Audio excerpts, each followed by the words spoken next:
That's what we came for, brother.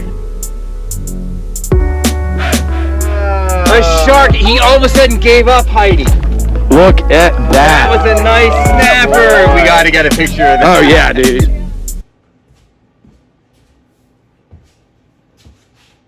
Welcome back, everybody, to this week's edition of United Fishing Report, based right here out of Savannah, Georgia. I'm actually on Wilmington. Miss Judy and I both are, guys. We're on Wilmington Island, about 10 miles from Tybee and about 12 miles from downtown Savannah, guys. Thank you again for joining us. Thank you for all the support. Especially want to give a big shout out to Starbright for supporting us, guys. This week's featured product, or products I should say, is the StarTron fuel treatment. This is something I use in my truck and in my boat. You use the StarTron at every fuel up, guys. So this is a small sample bottle. If you see me running around, ask me for one. I should have some with me. That's for the gas engines. All you diesel guys out there, we make it for you guys too, okay? All right, stuff's too easy to use, guys. It's for the diesel, it is 1 ounce, treats 32 gallons, guys. You use it at every fill up. And then this little bottle right here treats, which is 1 ounce. This treats 25 gallons, guys. 25 gallons, all right? So use this at every fuel up. I actually get better fuel mileage on my boat with it. And if you're on the water a lot like I am, that adds up, guys. And lastly, you got your Lanier. So this is 1 ounce for every 10 gallons, every 4 to 5 fuel ups. You can use this in all your stuff, and that's what I like to do. You can use that in addition to the StarTron enzyme treatment, guys. That being said, with this, you cannot overdose this stuff. So if you get a little squirrely and lose control of it, don't worry about it. You ain't gonna hurt it. All right, guys, moving on. Let's talk about this wind, man. The great wind, round 2. That's what I was calling it last year when it never stopped blowing. I guess it's probably still the great wind. It feels like it's never stopped. Guys, so Friday, this is forecast for about 20 miles out, okay, guys? So you've got Friday, we've got northeast winds, 4-foot seas at 6 seconds. I don't believe that with 15 out of the northeast. Moving on to Saturday, straight up out of the east, 4-7 at 6 seconds. Not buying that 6 seconds again, guys. Sunday, it is starting to turn to out of the southeast, guys, okay? And then between 8 and 10 is when the swell starts switching, okay, guys? But you go down to a 5-second interval. I'm real eager to see what's going to happen with this wave forecast, because if these winds die down some, you should be able to slow poke it out there, at least to the Savannah Reef and stuff, which will be significantly lower than what we're talking, guys. Monday, if you've got Monday off, it's a 6-knot wind, guys. 6 mile an hour. I've been saying knot. I apologize. I'm in miles an hour now. So guys, that's what we're working with Monday. If this wind holds, the most it is all day is 7 in the morning, and then dies down throughout the day. So I foresee that increasing the interval more than 5 seconds. So Monday might be the day. Tuesday, pretty much everybody will be back to work, which is obviously when a lay day is to go.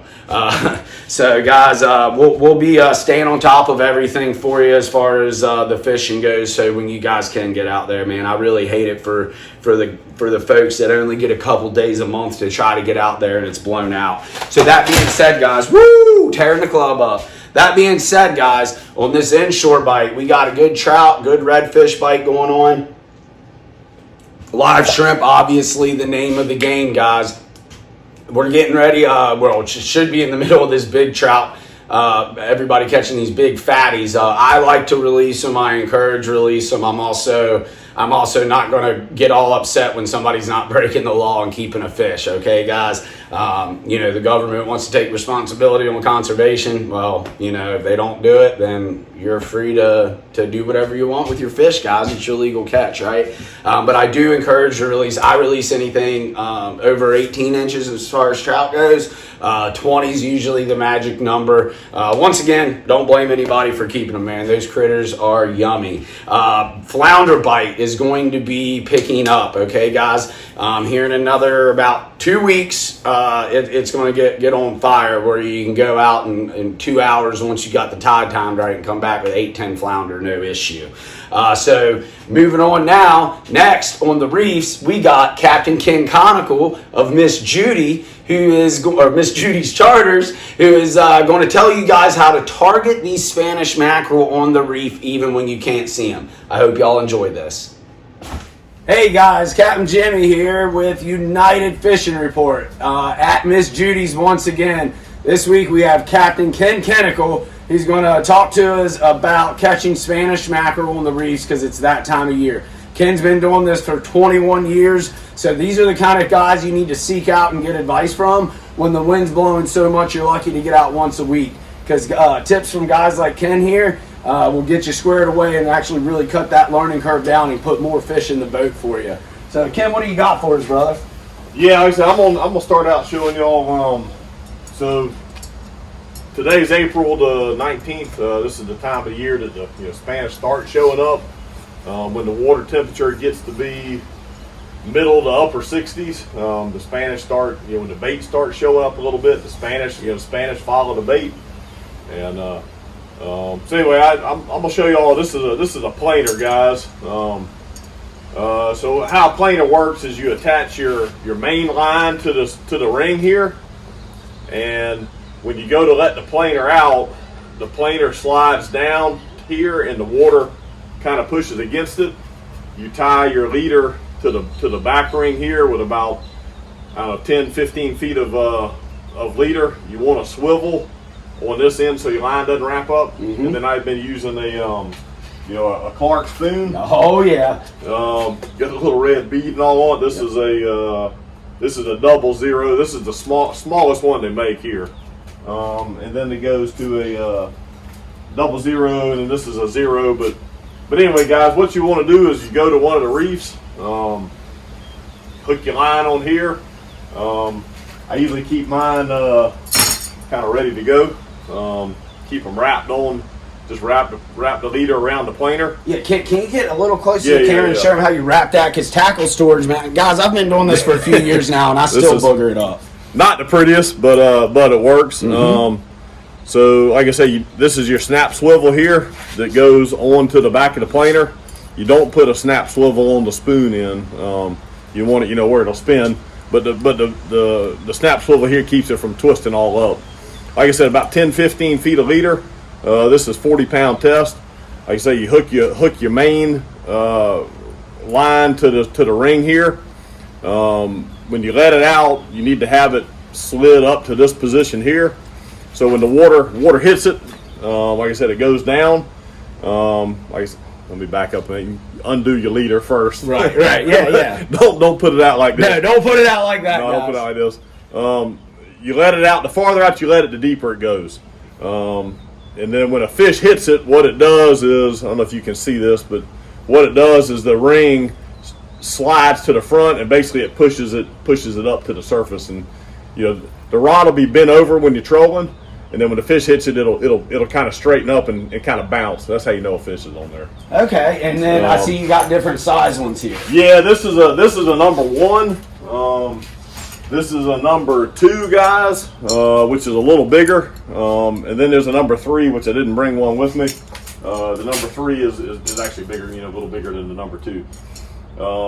Now, do you run a spread? Do you run 2, 3, 4 rods? I do. I'll pull 3 or 4, and what I do to start off with is I'll put, earlier in the year the fish are down lower in the water, down lower in the water column. They seem to kind of hang on right around the structure, which is where the bait is. And so what I'll do is I'll put out probably 4, maybe even 5 lines, and I'll put out, 1, a 2, and a 3. Mm-hmm. And then maybe I'll put one on top, but probably not right now. I'll show you all that in a minute. But so anyway, I'll put out maybe 2 1s, 2 2s, and a number 3, and then I kind of see what the fish are biting on. And then if I'm not catching them on a number 1, then I'll if I'm catching them on a number 2, I'll put out more number 2s. Okay. If I'm catching them on a number 3, I'll put out more number 3s. All right. Yeah, that definitely. And try to find out where the fish are. But now, do you pay attention to currents and stuff when you're trolling with these, or is the Spanish just if he's going to eat, he's going to eat? usually the Spanish, if he's going to eat, he's going to eat. Okay. But basically this time of year, you're finding them more on top of the structure. So like when you go to one of the artificial reefs, basically I'm trolling from, wreck to the next wreck to the next wreck, and then, you may find that the Spanish are hanging on one wreck more than another wreck. Okay. So basically, you troll across it and, do a 180 and then you troll it back across it again. And usually you'll hook up, right on top of the wreck. Okay. Not all the time. Later in the year, this is a popping cork. People think you're crazy, but this is what I do. but Spanish mackerel love popping corks. Yes, they do. And this one's just wound up on a leader. I don't even know what that thing's called. A wheel that you put the line on is what we're calling it right now. Anyway, to store it, but anyway, it has the spoon on the end of it. Like I said again, about 10, 15 feet behind it, and just the commotion this thing makes, going through the water, and it looks like a little bait fish. And it really does. You can see this one. This one's actually all bit up, and the Spanish will hit the float sometimes. Anyway, I like Spanish mackerel. And guys, they're really good, especially when they're fresh. I love them on the grill, baked in the oven. Obviously, you can always smoke them, but I save the Kimmy fish for that. There's a couple of different kinds of popping corks you can use. This one's just bigger than other ones. No personal preference, just kind of whatever you got. But, just throw it out there because it does, guys. You'll throw them out. I've used everything from the DOA cigar corks to ones like that. Actually, I'm going to get one this big just to try big one. It doesn't matter. Creates a little bubble trail sometimes. It does. Darts around. Makes noise, kind of darts around, and I said when you're Spanish fishing, you can even catch. You catch small king mackerel. You catch some barracuda sometimes. This is these leaders that I'm using here are kind of hard to get a barracuda to the boat on. Now, if you go with a bigger leader, will that shy the Spanish away? It probably will. I use 40-pound test. Okay. Some people will tell you have to use 20-pound test. Yeah. I don't see a difference between 20 and 40. The only difference I see in 20 and 40, 20 you lose a lot more spoons. Yeah. Yeah, and that adds up. And things aren't getting any cheaper. But like I say, one thing, a Spanish mackerel in the state of Georgia has to be 12 inches long to keep it. To the fork. Fork length, which is, yep, exactly, right here. The main difference between a juvenile king mackerel, if you take a juvenile king mackerel and a Spanish mackerel, and you hold them side by side, you can tell the differences. But the easiest way to tell, let's say you catch a 15-inch Spanish mackerel and a 15-inch king mackerel, the easiest way I can tell by looking at it is the dorsal fin. The dorsal fin is jet black.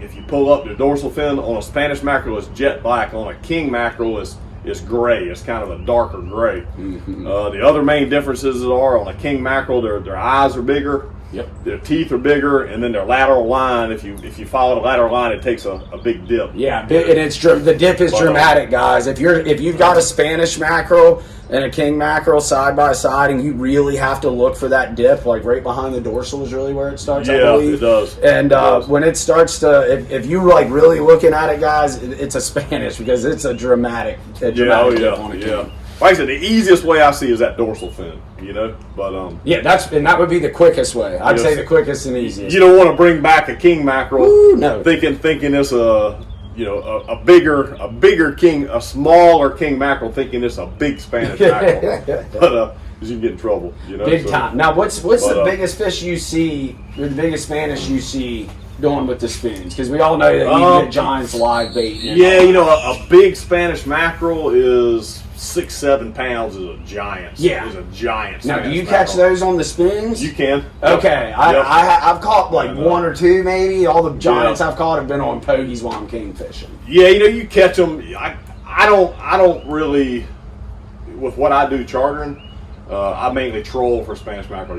Like maybe in Jimmy's boat's different than my boat, but maybe he can you cast, you can sight cast to them some, with spinning rods on. I don't do that. I mainly troll for them. And at the end of the day, guys, the trolling is going to be a much faster paced fishing. You can chase these schools around now. Every once in a blue moon, you'll get them a quarter acre that'll come up and stay up, and every spoon you throw goes in. But for the most part, the trolling is going to be most productive. And sometimes too, usually when you earlier in the year, you're catching them more, sporadically than you are, but later in the year when the water warms up, but when you go over, when you find them, if you're pulling 4 lines, sometimes boom, you catch 4 at one time, and every line on the boat will go off. There's nothing like that. A good Spanish bite is tough to beat, guys. It's a fun trip. Usually you catch a lot of fish when you do them. And sometimes they can be, sometimes they don't bite. Sometimes you see them jumping and they don't bite. That's the most frustrating thing in the world. We were talking about that before the camera came on.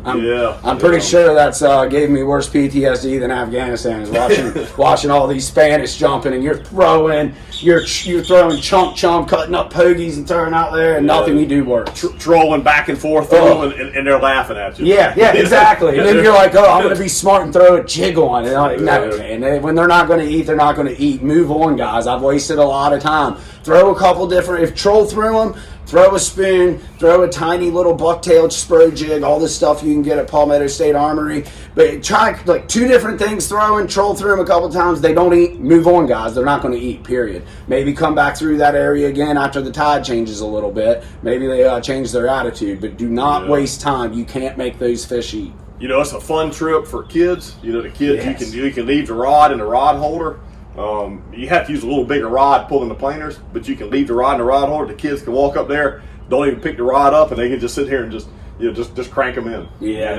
That's awesome. That is awesome. Well, Ken, do you have anything else for us on the Spanish? I don't think that's all I brought with me, really. Well, that's really all you need, guys. That's it right there. I usually just troll the popping cork with the spoon, guys, and then you can go the extra mile, like Ken showed you how to set all that up with the planers. So, guys, if you want a good trip, give Miss Judy a call and ask for Captain Ken, and he'll put y'all on him. At this time of year, it sounds like he'll be on 4 and 6 hours to be chasing Spanish. Yeah, you can do that on a 4 or 6 hour trip. Okay, what kind of boat are you on, Ken? What size? I've got a 31 Bertram. A 31 Bertram, guys. Okay, so plenty of room.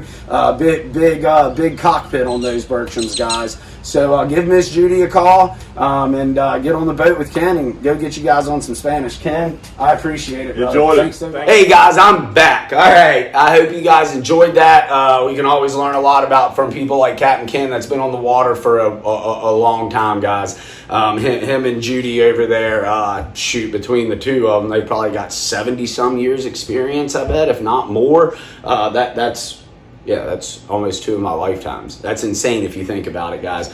So moving on out to the snapper banks, now that we got the near shore covered. To a little caveat on that near shore, guys. These red snapper are moving shallower and shallower. I went to a little spot I have in about 75 feet of water where it's littered with red snapper normally. And there were some there, don't get me wrong. Sea bass, they're pretty much completely gone from that area. It's done. The red snappers killed them. That being said, guys, I was a little confused because, instead of catching, 50 of them, we caught about 10, 15. And I said, maybe that's good that there's less red snapper. I moved in shallower, guys. And I could not catch anything but not giants. 10 to 15 pound red snapper in less than 60 feet of water. So that being said, guys, they're fun to pull on. If you're trying to catch something else, you're going to have to move, guys. They kill everything. There's nothing slowing down their reproduction rate. And that being said, guys, the sharks are getting real pesky as well. And we all know how that is. You win some, you lose some with the tax man. A lot of times you lose more than you win, unfortunately. So, guys, what we're doing out there here, what I did this past week is I was doing all bottom fishing. So I go out and I put my plugs out, guys, my lip divers, and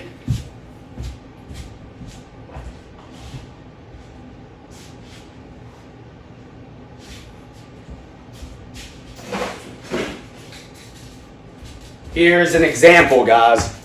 So I'll pull a couple of, these are the Nomads, okay? I'll pull a couple of these, at various depths, guys. And I also like the Rapala Mahi color ones, 20, 30, and 40 feet. That's how deep they dive, depending on how much line you have out and how fast you're going, guys. And then I like to throw one of these jokers out the back, the Yozuri Bonita. All right, this thing just gets back there, guys, and it darts and dashes from side to side. So this time of year, we're at the front side of these migrations. I get to the reef, I set up my spread, guys. I set up a 4-rod spread. I've got this guy way out the back.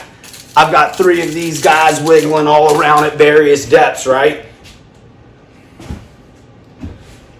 And then the camera holder cuts out on you. So we're going to improvise because I'm excited right now and I don't want to stop. Let's make sure the camera's still on. Yes, it is. All right, guys. So you've got your spread set up. Then you go and you cover your different pieces of structure that are around that wreck, okay? So that's what you got to do. You got to go and you're looking at your bottom finder. When you see that big old mushroom or something like that right there, that's where you want to fish, guys. If you're not getting the trolling hookups, pull them and get out your bottom rigs. And here real quick, guys, we're improvising, baby. And real quick, guys, I'm going to show you how simple it is to rig a bottom rig. Okay? Don't use your teeth. Use something to cut with. Palmetto State Armory sells that too, guys. So use 40 to 60 pound leader, okay? This is 60. All I'm going to do, guys, is I'm going to make a loop, okay? It can be big. Doesn't matter. I'm going to go like this. I'm going to go 1, 2. I'm going to take the original loop through the two loops. Loopity loop, loop, loop. You got that, guys. You have your bank sinker. This is a 10 ounce. If you're on the reefs a little shallower, you can go 4. I usually keep on the boat 6s, 10s, and then like a 16 or even an 18, guys. A couple of those just in case you get out there to that deep water. Then nice and easy. There you go, guys. Then you're going to come up. Okay? You're going to get about half the length to your weight, the bottom of the weight. Then you're going to do the same thing. 2 loops, guys. 2 loops. That's it. And then where did I set my hook after my camera thing died? Oh, Lord. So, guys, we got that right there in memento. Nope, not in memento. I got it right here. Make sure you're using a circle hook, all right, guys? It's the law, okay? If you're bottom fishing, you have to have a circle hook. I use the BMC 3 to 4-aught. You can go up to about a 6-aught depending on what you're fishing for. You know, if I'm in an area with triggers and stuff, I like to go smaller. If I'm in a area and I'm targeting, if it's red snapper season and I only want to keep 20-pound red snapper, I go a bigger hook. And then, guys, you just go straight through the eyelet and you girth hitch it on, guys. That is it. That is it. So this is just a nice, simple bottom rig, and you can run a double if you want. I believe Miss Judy does that. I just run a single. And then, guys, if your weight gets cut off from a bluefish or Spanish, something like that, then you just take your hook off, put your weight where your hook was, and retie, guys. Super fast, super strong because it's doubled up. And then you use some cut squid, cut mullet, anything you got there for that, guys. So when we were out there bottom fishing this past week, we caught more red snapper than you could shake a stick at. A lot of them got sharked. It was a lot of fun. I think we ended up with like 3 keeper sea bass all day, and we pounded the bottom, guys, in about 60 to 70, 75 feet of water. I'm looking for those covey to be moving in soon. I didn't see any the last time I was out, but the time before that I did. So be looking for that, guys. If you can get out to that blue water right now, high speed, and we're right on the cusp of that dolphin run. So, guys, now we're going to take it to Lake Lanier with Captain Mike of Spartan Charters. Thanks, y'all, for watching. Goodness gracious. That was like a brain fart there.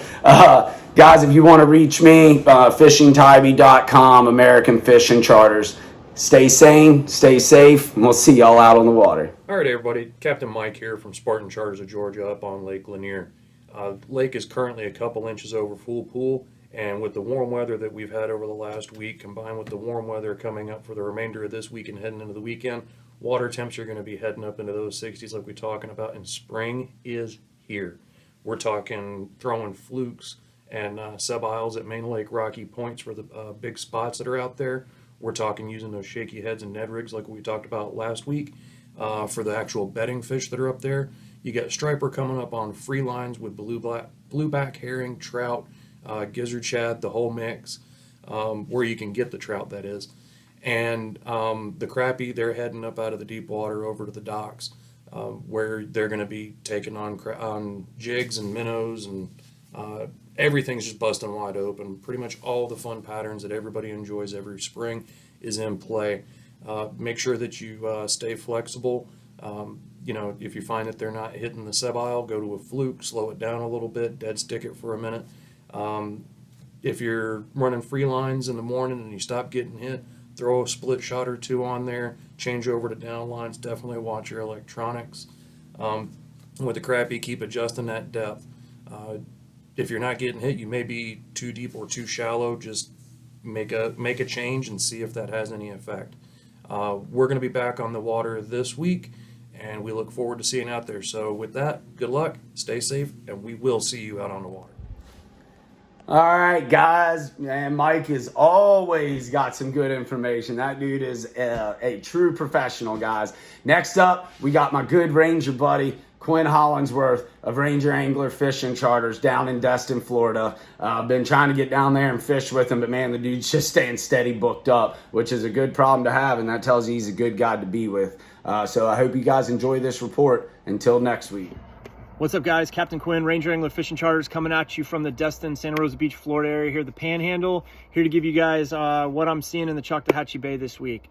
So right now, man, it's springtime. The wind is blowing nonstop, it seems like. We can't get any relief from it. Talking to Captain Jimmy, he said it's been blowing in Savannah like crazy. I'm not surprised. It's blowing like crazy down here. With that downtime, I like to use that as for preventative maintenance on all my stuff. So I'm either washing the boat, I'm going through all my tackle, I'm retying rigs, doing an inventory of, jig heads, swim baits, soft plastics, hard baits, everything that I need to be successful on the water. And I want to make sure I have all that stuff squared away so I'm not messing with it the night before or the morning of a trip. And it's a lot easier. I just try to utilize my downtime wisely. I was able to get out twice this week. We did some night fishing. The way I like to do night fishing around here is, big bridge, big lights. The lights attract the bait fish, and obviously the redfish are coming after the bait fish there. The way that I like to fish bridges up here, I use a bigger jig head and a gulp shrimp.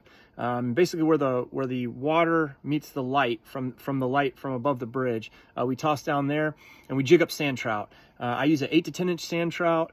Once I get the live well pretty full, I use that same jig head. I hook that sand trout through the eye, drop it straight down where the light meets the water. We were able to pull up a few good redfish doing that.